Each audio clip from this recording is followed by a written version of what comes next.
सखिया के देव बाबे मोना मोने दिल कई एगो भरिया के करा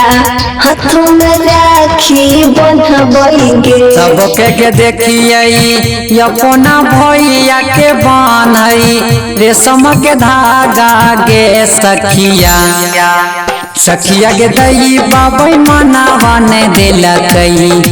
एगो भैया से के करा सिर में तिलक लगई बईगे सखिया के देव बाबई मोना मोने दिलकई एगो भैया के करा हाथों में राखी बंधबईगे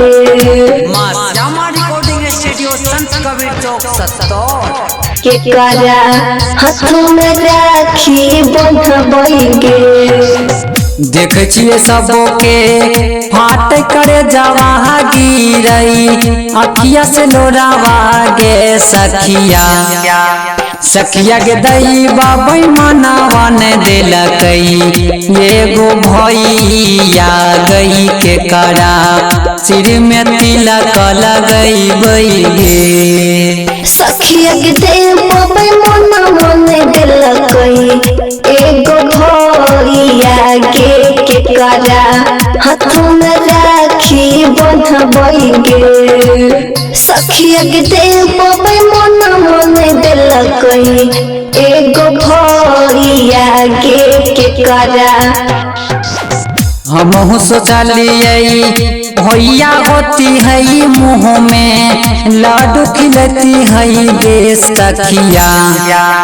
सखिया के दई बाबई मनावा ने दिलकई एगो भैया गई के करा सिर में तिलक लगई बईगे सखिया के देव बाबई मोना मोने दिलकई एगो भैया के करा हाथों में राखी बंधबईगे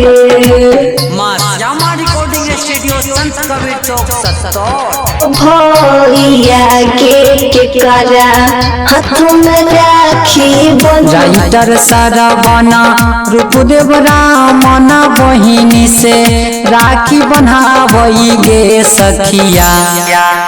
सखिया के भगवान मनावा ने दिलकई एगो भैया गई के करा सिर में तिलक लगई बईगे बहिन के मोरानी रजल भेल बेमान भगवान एगो भैया न दिलकई गे रिकॉर्डिंग स्टूडियो संत कबीर चौक 70।